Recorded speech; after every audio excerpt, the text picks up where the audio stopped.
Vocês foram chamados para desfrutar de uma esperança que consiste anelar por uma herança gloriosamente rica.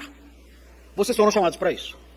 Agora notem bem, ele diz, vocês têm que andar de modo digno dessa vocação. Essa vocação é gloriosa.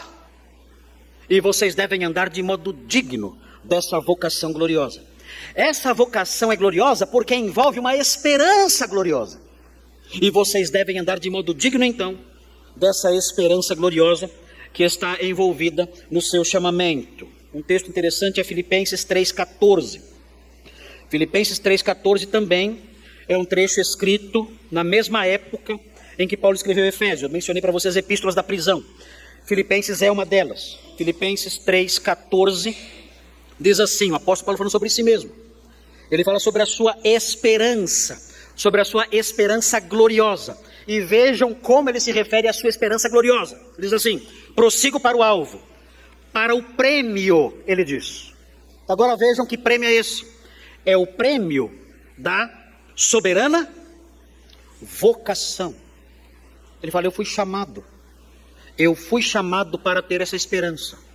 Eu fui chamado para esperar um prêmio da soberana vocação de Deus. A minha vocação envolveu não somente ser um crente.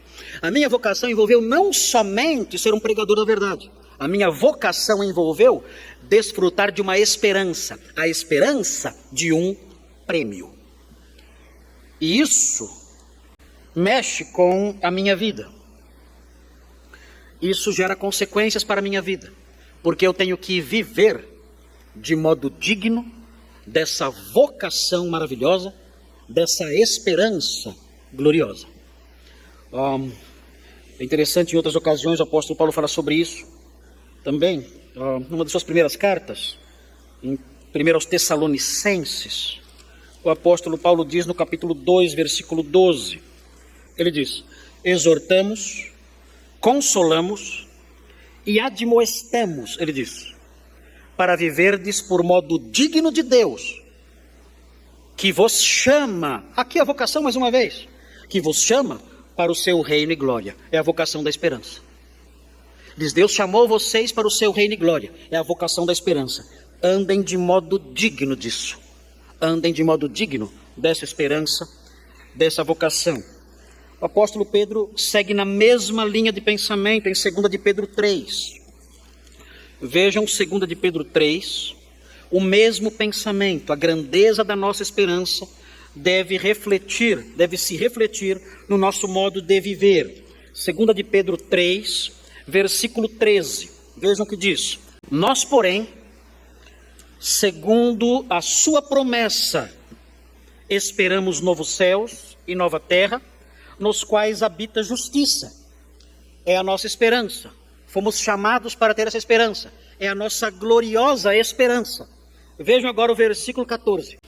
Por essa razão, vejam agora então as consequências dessa esperança. O que se espera como resultado dessa esperança que temos. Por essa razão, pois, amados, esperando estas coisas, empenhai-vos por ser desachados por ele em paz, sem mácula e irrepreensíveis. Vocês têm uma grande esperança. É a esperança do seu chamamento. Vocês devem viver de modo digno dessa esperança. E viver de modo digno dessa esperança envolve viver em paz, sem mácula e de modo irrepreensível.